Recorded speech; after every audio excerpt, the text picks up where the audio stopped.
నేను ఒక్క మాట చెప్తాను, మీరు నిజం చెప్పండి.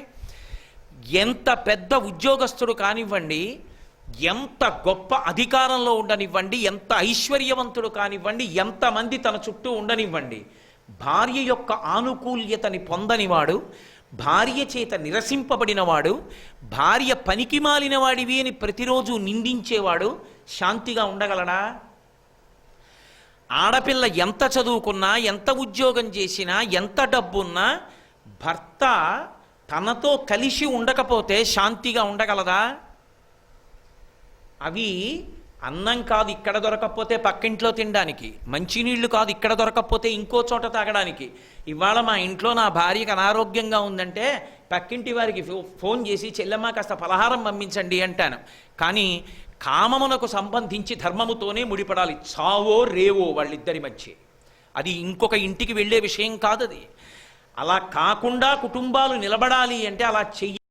ఆ తత్వాన్ని ఆవిష్కరించినటువంటి తల్లి గౌరీమాత ఒక చేత్తో దాంపత్య ఆనుకూల్యతని ఆవిష్కరింపచేస్తూ ఒక చేత్తో రాక్షస సంహారం చేయడానికి కౌశికిని సృజించిన తల్లి.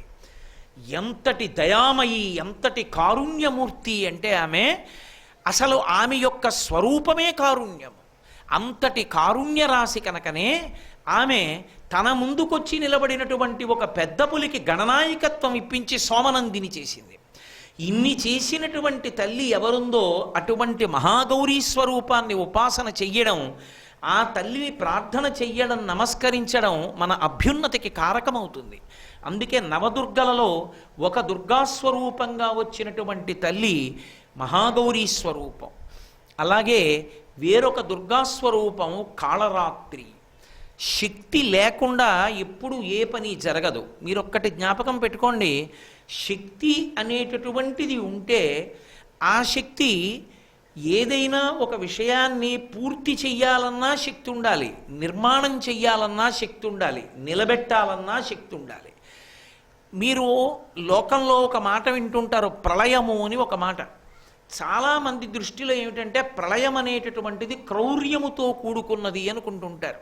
ఈశ్వరుడు ఆగ్రహించి ప్రళయం చేస్తాడనుకుంటారు. తప్పు. అసలు ఈశ్వరుని యొక్క చేష్టితముల యందు, ఈశ్వరుని యొక్క కర్తృత్వమునందు కార్పణ్యము, కక్ష, వైరుధ్యము, శత్రుత్వము ఇటువంటి మాటలకు తావు ఉండదు. కేవలము కారుణ్యమే భగవంతుని కార్యక్రమంలో ఉంటుంది. ఆయన ప్రళయం ఎందుకు చేస్తాడు?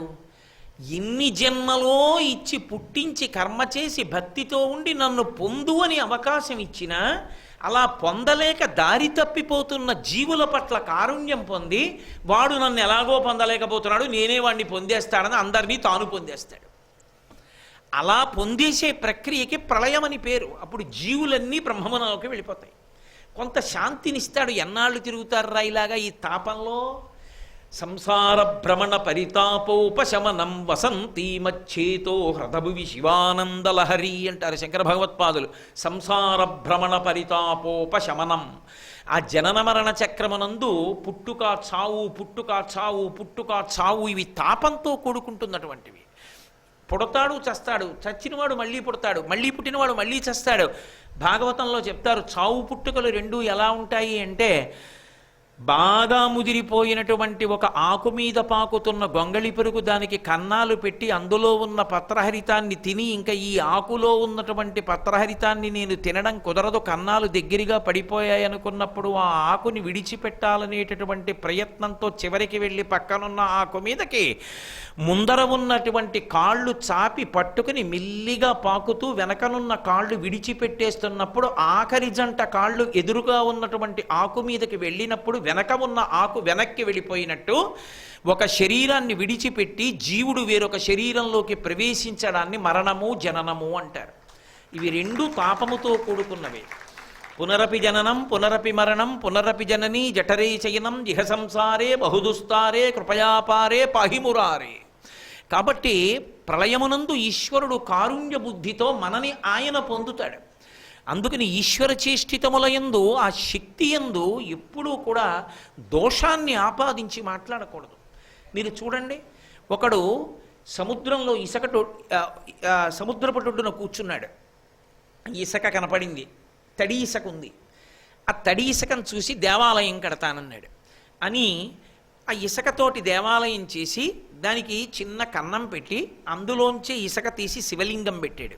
చుట్టూ ఇసుకతోటే ఇలా ఇలా ఇలా అంటే అయిపోదండి, గోడ పెట్టాడు, దానికి ద్వారాలు పెట్టాడు, ఏ దిక్కున ఎవరుండాలో ఆ రూపాలు నిర్మాణం చేశాడు. అక్కడే ఉన్న శంఖాలు నత్తగొల్లలు తీసి అద్భుతమైనటువంటి ప్రాకారాలు అలంకారాలు అని చెప్పి దేవాలయం అంతా పెట్టాడు. ఇలా చూశాడు, చీకటి పడింది. ఇప్పుడు ఆ గుడిని నిర్మించిన వాడెవరు? ఇతనే. అది చూసి మురిసిపోయిన వాడెవరు? ఇతనే. చూసి అనుకున్నాడు, ఎవరైనా ధూర్తుడు ఒకవేళ నేను వెళ్ళిపోయిన తరువాత వచ్చి దీన్ని కాలుతో తంతే, అందుకని వద్దు, దీన్ని మళ్ళీ నేనే ఇసుకలో కలిపేస్తాను, ఇలా వద్దు, గుడి రూపంలో వద్దు, ఎవరైనా వచ్చి కాలు తగులుతుందేమో అనుకున్నాడు. అనుకుని తనే సముద్రంలో ఉన్న నీళ్లు తీసుకొచ్చి దాని మీద పోసేశాడు. అది శిథిలమైపోయి మళ్ళీ ఇసుకలో కలిసిపోయింది. ఇంటికి వెళ్ళిపోయాడు. అతని శక్తే ఎన్ని రకాలుగా పనికొచ్చింది.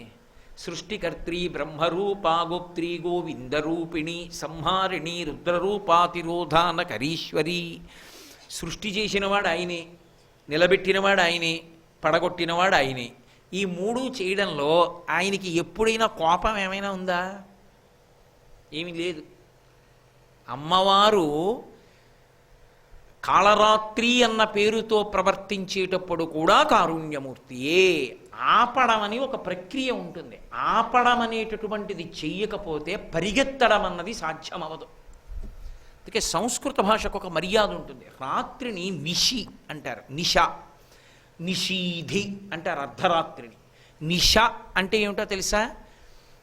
జీవన వ్యాపారములు అనేకానేక కార్యక్రమములు ఆగిపోవడం ప్రారంభమైపోయేటటువంటి కాలం. నిష, చీకటి పడుతోంది, పక్షులన్నీ గోళ్ళకు వచ్చేస్తాయి, ఆవులన్నీ ఇంటికి వెళ్ళిపోతాయి, గేదెలు దూడలు అన్నీ ఇంటికి వెళ్ళిపోతాయి.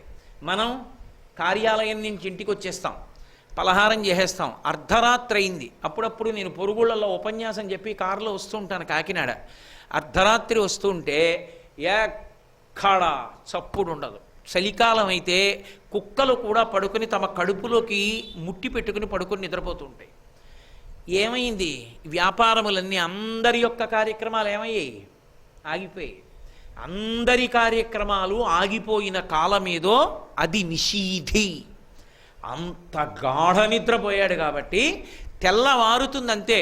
భృంగావళీచమకరందరసాను విద్ద జంగారగీత నినదై సహసైవనాయ నిర్యాప్యుపంత సరసీ కమలోదరేభ్య శేషాద్రిశేఖర విభో తవ సుప్రభాతం. ఆ మామిడి చెట్ల మీద కూర్చుని మామిడి పళ్ళ రసాలు తాగుతూ చిలుకలు పెద్ద పెద్ద అరుపులు అరుస్తూ పక్షులన్నీ నిద్రలేచి అన్నీ ఎగురుతుంటే మనుష్యులందరూ నిద్రలేచి సూర్యభగవానుడికి ఎదురుగుండా నిలబడి హృదయ పుట సరోజములకు ముకుళనంబును జృంభణంబును నచ్చి భాను బింబంబు పూర్వాద్రి పైవిలింగే అంటారు తిక్కన గారు భారతం చేస్తూ విరాట పర్వంలో.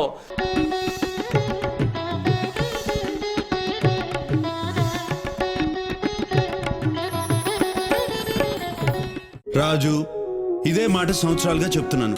కళ్యాణ్ జ్యువెలర్స్ కాస్ట్లీ కాదని. కళ్యాణ్ జ్యువెలర్స్ లో విఏ జస్ట్ 3% తో స్టార్ట్ అవుతుంది అనగానే తన మొహం చూడాలి. ఆనందంతో వెలిగిపోయింది. ఇప్పుడు కళ్యాణ్ జ్యువెలర్స్ లో కలెక్షన్సే ఎక్కువ, ధరలు తక్కువే.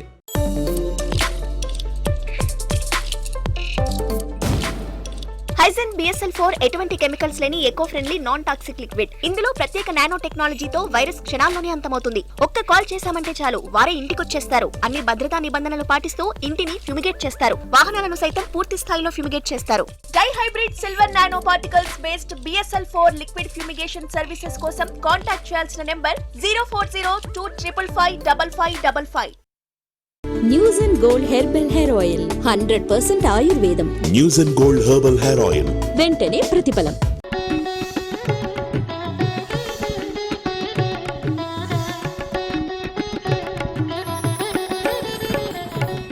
హృదయములనబడేటటువంటి సరోజములు విచ్చుకుంటాయి సూర్యుణ్ణి చూడగానే. చేతులనేటటువంటి కమలములు ఇలా ముడుచుకుంటాయి. అందరూ నిద్రలేస్తారు. కిలకిలారావములతో ప్రారంభమవుతుంది. నీరజాకరములు నిష్టయై చేసిన భవ్యతపంబు ఫలమనంగా దినసముఖాకి నందిత చక్రయుగ్మకంబుల ఎనురాగంపు బ్రోవనంగా హరిహర బ్రహ్మ మహానుభావంబులొక్కటింగా గరగిన గట్టియనగా అతుల వేదత్రయలతికాచయము పెనుబొందం పుట్టెడు మూలకందమనగా అఖిల జగముల కందెరయకుచు జన సమాజ కరపుట హృదయ సరోజములకు ముకుళనంబును జృంభణంబును నొచ్చి భానుబింబంబు పూర్వాద్రిపై విలింగే అంటారు. అఖిల జగముల కందెరయగుచు, అందరూ కందెర అంటే కన్నెత్తడం, కనురెప్పలు పైకెత్తి నిద్రలేస్తారు. అబ్బోయ్ ఎంత అల్లరో! తోటకూర అమ్మేవాడి దగ్గర నుంచి పొడి చెత్త తడి చెత్త వేరు చేయవలను అన్న అరుపుల దగ్గర నుంచి ఇన్ని అల్లర్లో ప్రారంభం. కాబట్టి ఇంత జీవన ప్రక్రియ ప్రారంభం అవుతుంది. ఇది ఇలాగే వదిలేసింది అనుకోండి అమ్మవారు, అందరికీ అనారోగ్యం వస్తుంది. కాబట్టి ఆవిడ ఏం చేస్తుంది, మళ్ళీ నిషా ఆపుతుంది కార్యక్రమాలన్నీ, పడుకుంటారు. నిషీధి అన్నీ ఆగిపోతాయి. మళ్ళీ చిట్ట చివరికి బ్రహ్మముహూర్తం దగ్గర వచ్చేప్పటికి తెల్లవారేటప్పటికి మళ్ళీ లేస్తారు అందరూ. అలా ఒక రాత్రి అప్పుడు ఆపుతుంది, పగలప్పుడు కదుపుతుంది. కదపడం ఆపడం ఎలా ఉంటుందో అలా ఈ మొత్తం వ్యవస్థను ఆపుతుంది ఒకప్పుడు. మీరు ఒకటి గుర్తుపెట్టుకోండి, పరిగెత్తడం ఎంత అవసరమో ఆపడం అంత అవసరం. పరిగెత్తడం ఆగడం రెండూ లేనిది ప్రమాదం. ఏమండి నేను ఇక్కడి నుంచి విశాఖపట్నం వెళ్ళాలి, కారుకి యాక్సిలరేటర్ ఉంటే చాలన్నాను అనుకోండి, ఓ కుక్క ఎదురు పరిగెత్తుకొస్తే అలా ఎవరో ముసలావిడ తెలియక అలా వచ్చేస్తే అడ్డం, ఆ కారుకి బ్రేక్ లేకపోతే విశాఖపట్నం వెళ్ళిపోతుంది, అది కాలంలోకి వెళ్ళిపోతుంది. కారుకి యాక్సిలరేటర్ ఎంత అవసరమో వేగాన్ని పెంచడానికి, ఆగడానికి బ్రేక్ కూడా అంత అవసరం. ఈ వ్యవస్థని పరిగెత్తించడం ఎంత అవసరమో వ్యవస్థను ఆపడం అంత అవసరం. కాళరాత్రి అన్న మాటకు అర్థమేమిటో తెలుసా? ఆపేటటువంటి ప్రక్రియకి సంకేతం ఆవిడ. ఆవిడ ఆపుతుంది, ఈ మొత్తం కదలికలను ఆపుతుంది. అందుకే రాత్రులు 3 రాత్రులుగా ఉంటాయి: జీవరాత్రి, ఈశ్వరరాత్రి, కాళరాత్రి అని. జీవరాత్రి అని దేనికి పేరంటే జీవులన్నీ పడిపోతాయి ఒకేసారి, ఇక జీవులు ఉండవు. దాన్ని మహాప్రళయం అంటారు. మహాప్రళయంలో సముద్రాలలో ఉన్నటువంటి నీరంతా భూమి మీదకి వచ్చేస్తుంది, ఇక ఒక్క జీవి మిగలదు, నిశ్శేషం అయిపోతుంది. దాన్ని జీవరాత్రి అంటారు. ఇక ఒక్క జీవి, ఒక్క ప్రాణి బ్రతికుండదు, అన్ని లయమైపోతాయి, పరమేశ్వరుల్లోకి వెళ్ళిపోతాయి. ఈశ్వరుడు ఇంకా కార్యక్రమం నిర్వహణ చేస్తూ ఉంటాడు. అంటే మరి జీవులన్నీ లయం అవుతున్నాయి కదా, లయం అవుతున్నాయంటే ఈశ్వర సంబంధంగా ఓ పని అవుతోందా లేదా? అందుకని ఈశ్వరుడు నడుస్తూ ఉంటాడు. ఆ ఈశ్వరుడి కార్యక్రమాలు కూడా ఆపేస్తుంది ఆవిడ. ఆపేస్తే దాన్ని ఈశ్వర రాత్రి అంటారు. అప్పుడు ఇవి కూడా ఆగిపోయిన తర్వాత 3వది కాళరాత్రి. అప్పుడు ఇంకా ఏమీ ఉండదు, అన్నీ వెళ్ళిపోయి పరమేశ్వరుని యందు చేరిపోయి ఆయన ఒక్కడే వెలుగుతూ ఉండిపోతాడు.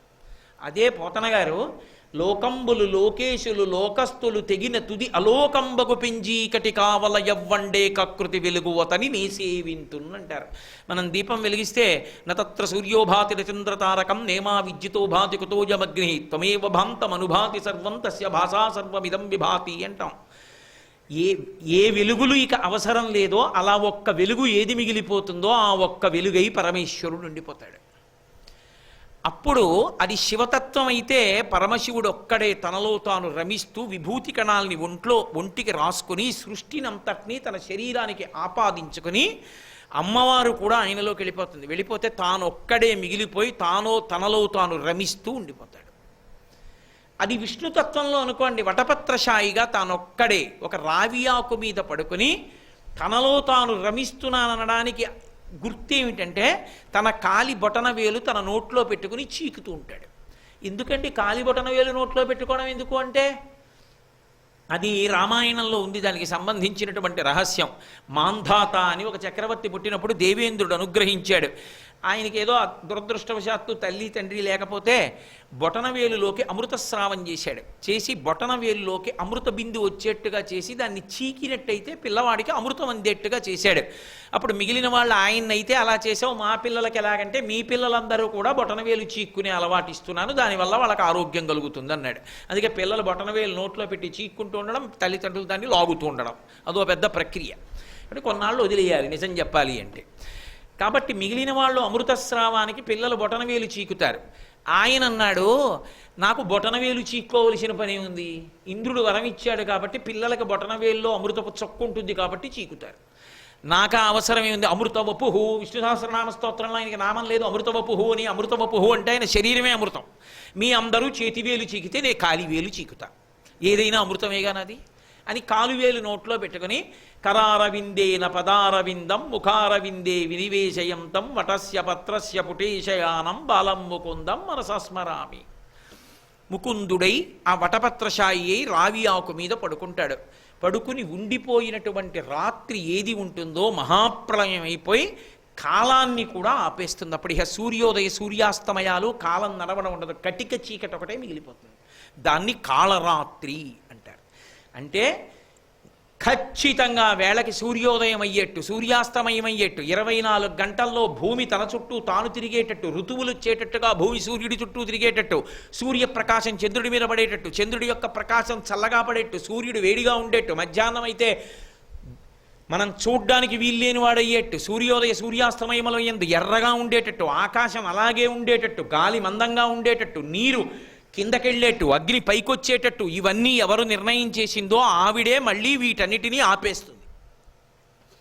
నడవడానికి ఏ తల్లి నడిపిందో శక్తి రూపంగా ఆ తల్లే ఉపసంహారం చేస్తుంది.